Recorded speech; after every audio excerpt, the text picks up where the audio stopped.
What's up, guys? Mason the Rock Henderson here, and this is the Blacklist, um, the director conclusion. So, episode 10, I believe. And yeah, pretty much everything that it was built up to be. It was really intense, really gripping. Just what's gonna happen next? I want to know. I have to know. Show me what's gonna happen next. That type of thing. So, I don't want to do a complete recap because it would just take too long to go into detail, but I will say that the show did very well because I was kind of confused coming into this episode on some of the things that happened before.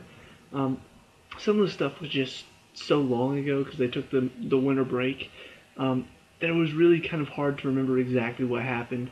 And so at the beginning they have a little recap. Reddington's talking to the group about so you remember that I had a hostage situation and it was to get my attorney friend here out of prison. He went through the whole plan from the beginning, the whole setup of it, and then what happened in the last episode. I was a bit confused on what happened there with the government guy, the Venezuelan government guy. I was like, what is this for? Uh, and it was shown in this episode, and it all made sense. Like, it finally made complete sense, and that's something that's really it's the one tiny nitpick that I've had throughout most of this season is that the plan to get Elizabeth exonerated has been kind of vague. I think it was done on purpose to be vague. Because most of the time after every episode, I'm like, what just happened there? I'm not entirely sure what exactly happened there at the end with Reddington. That's how I've left most of the episodes feeling like. And so it was nice to see that we finally got to see exactly what was happening. It was finally explained to where, anybody pretty much can understand it. So that was nice to see.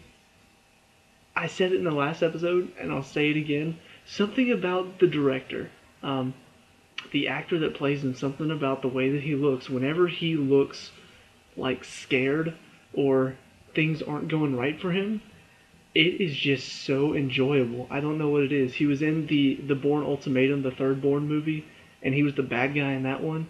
And for most of the movie, like, he's just so certain that he's gonna stop Bourne until the very end when he realizes that Bourne has got him on the ropes.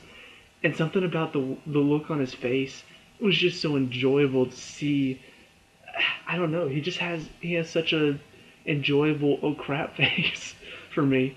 And we get to see even more of it here. Like, throughout most of this episode, he's freaking out. He's like talking to finally remember her name now, Laurel Hitchens. The Still don't know who she is, but she's in the blonde hair lady from the Cabal. He's talking to her about getting Elizabeth killed. It needs to be done. It has to be done tonight. And she's like, wrestlers with her tonight. We can't do it tonight. Don't worry. It's going to happen tomorrow. It's going to happen though, right? Yes. We've got it handled. Don't worry about it. She's just like freaking out. It's so fun. And at the very end, like, when he finally is resigned to his fate, you can just see the look. He does very well with expressions. You can just see the look on his face when he realizes that it's the end for him. Whenever Laurel's talking to the press and she outs him as one of the Cabal members and that he's fled the country, and he's just kind of like, oh, I'm about to die. It was very interesting scene. Throughout most of the episode, I think my favorite part though has to be Aram working with Reddington, because he's just Reddington always works with an interesting cast of characters, and so working with Aram, Aram is interesting, but he's not interesting in a Reddington sort of way. He's interesting in a normal sort of way. So like whenever he's asked to change the floor that the elevator goes to, he's all like, "Oh, that is so cool!" A little bit of sleight of hand. That's how I would react if I were watching this going down in front of me. I'd be like, "Oh, that's so awesome!" So it kind of makes me feel like I can relate to Aram, even though he's super tech genius and I'm clearly not. I mean, laptop camera here. Um, it does kind of feel like you can relate to a Rom. If you were this person working with Reddington, getting to see it all happen, that's pretty much how I would be reacting. I'd be like, oh, that's good. I like that. Um, it was also nice to see kind of the whole group together at the beginning when he was given the recap. You know, you've got Aram, you've got Samar, you've got Harold, you've got Mr. Kaplan. You know, they're all there. Dembe's there. It's the whole group together, and just that group shot. It's just like, this is awesome. This is so great to see them all working together again. And even Wrestler, you know, Wrestler's on the phone with Reddington. It's just like, he's working with him now. That's great. And, you know, Wrestler calls Tom. I'm like, they're working together. They're all working together finally. Because that's been one of the. This is not a nitpick. This is a frustration with the story itself, that they put in there on purpose. Is that it's always, for this season, it's felt very separate. You know, because Wrestler's been so suspicious of Elizabeth this whole season, and all of that stuff going on. So you don't get to see them working together. Harold got kicked off the FBI team, the task force. Don't know why I couldn't think of the word. And so it was just kind of, it didn't feel like the same thing because they weren't together. And so it didn't feel like the same show. I'm like, I miss them working together. And so we finally get it back in this episode, and it was great. I loved it.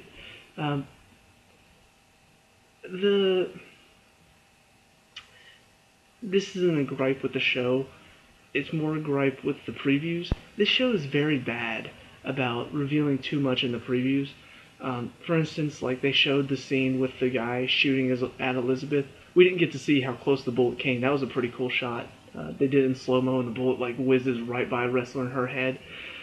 But we see, you know, Wrestler like putting her down, and he's pulling a gun in the background.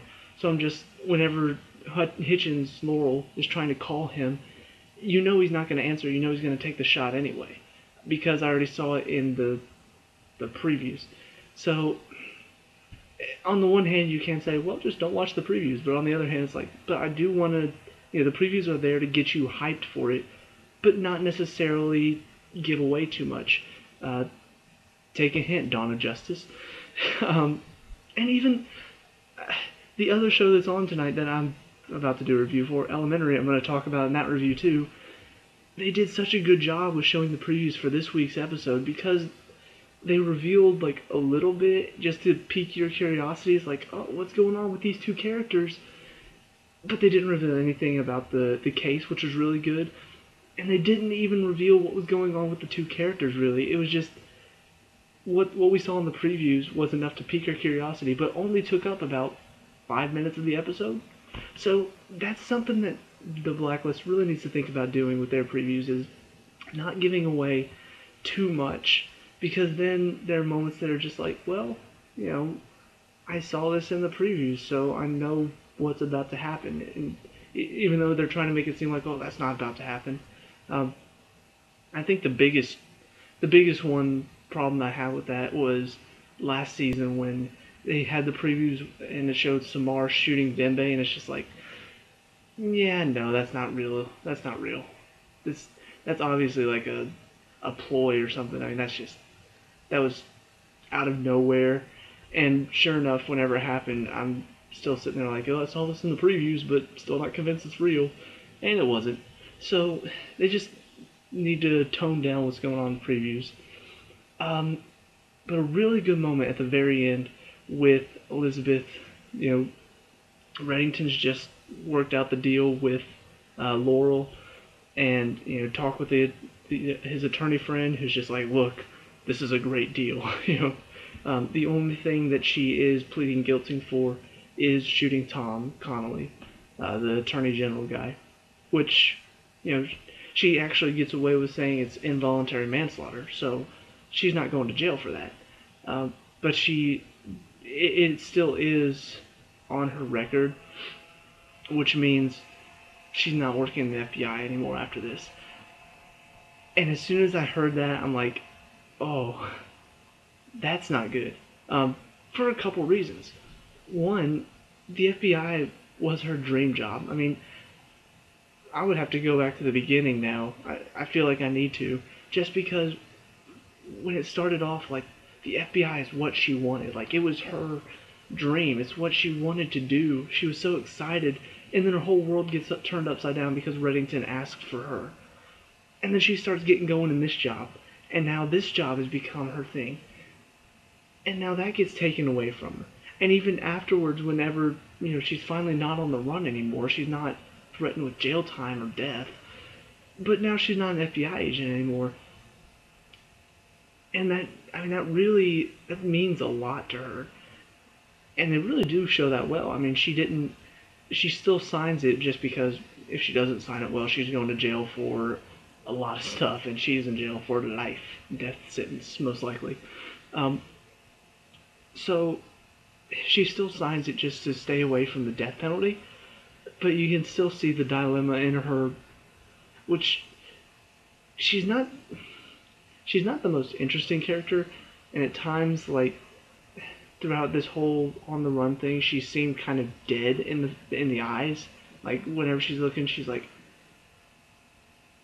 and probably not the only one that's noticed that. I've heard other people, whenever I talk to them about the Blacklist, say they don't really like her character, which I think is a bit from, just, I don't know, maybe being on the run changed her a bit, I don't know. But in this instance, you can really see the pain in her eyes. Like, it's one of the few moments that I've actually felt what she's feeling. So it was just a really nice moment to kind of understand what she's going through without any words. She says to Reddington, I won't be able to be in the FBI anymore. And she's just, like, crying. And it's just like, I get it. She doesn't even have to explain why that hurts so much. I understand. So that was well done. But it's not completely over yet, because they show Laurel in her office, and she's like, I knew this was part of your plan from the very beginning. Take out Peter, you get a spot at the table. I'm just like, no. And they show the hat, and I'm like, no. And then there's Reddington. And I'm like, what? Wait.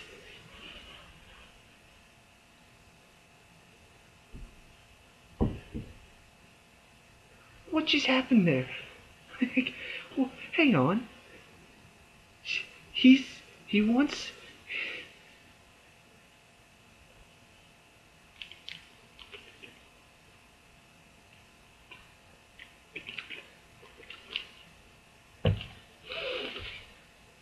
What?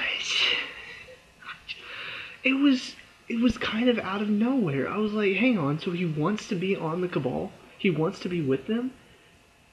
That's...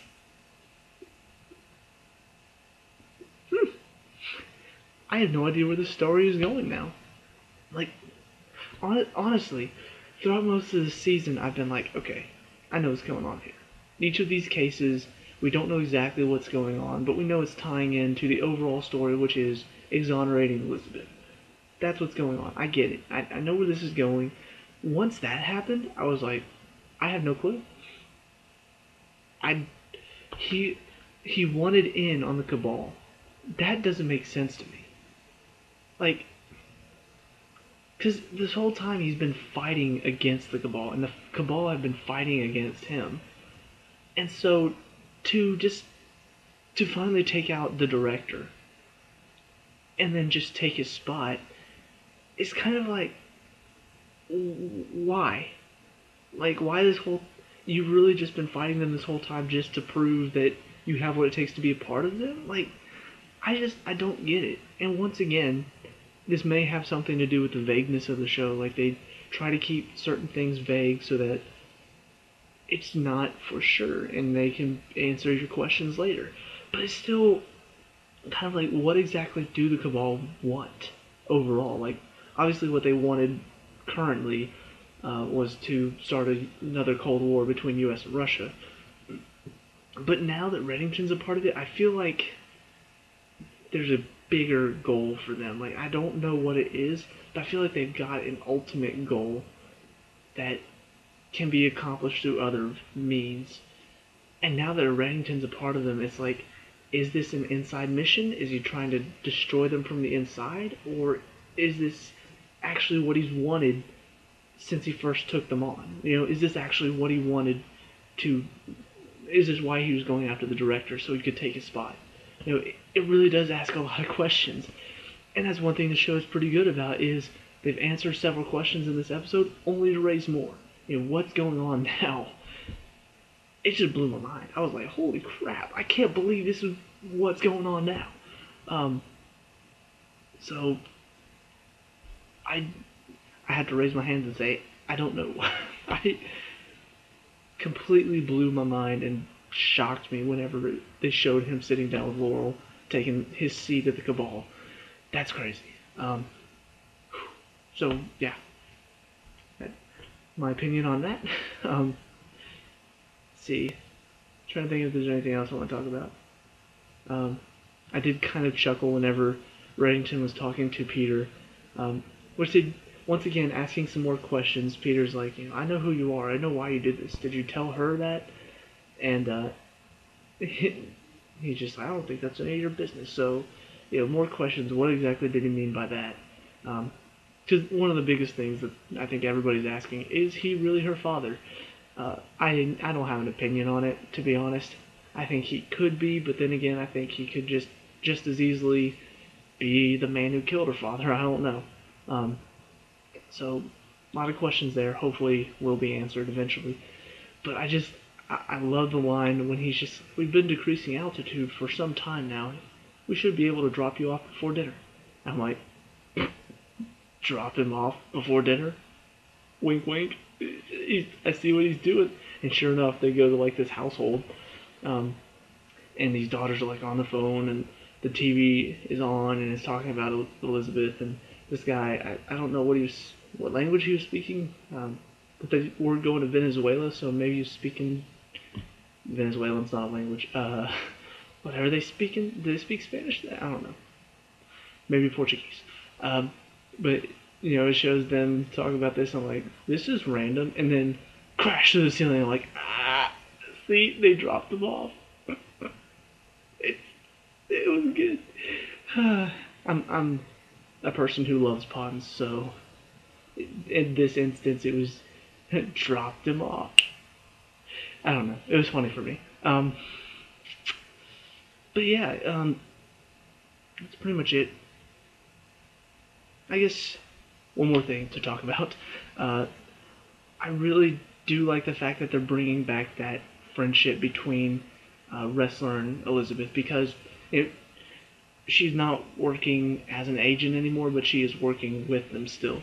So that is nice to see that she's going to be able to stay involved. But I like the fact that they're bringing that friendship back together, because that's needed. That was one of the best things I think about season 1, was that even when we found out Tom was who he was, you still had that friendship between Liz and Wrestler that was not really romantic, but at the same time it felt like it was needed, because she needed somebody that she could relate to, that she could talk to about stuff. So I like the fact that they're bringing that back, because we need somebody like that for Liz.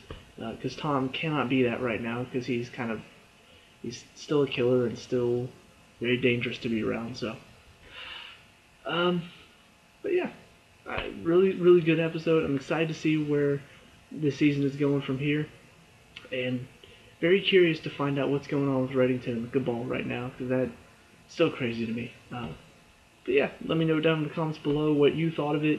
Let me know if you think I'm wrong about anything, because I don't care. It's the internet. What can you do? And leave a like and subscribe if you want to see more Blacklist and other videos that I do. So, I'll see you at the next review. Peace out.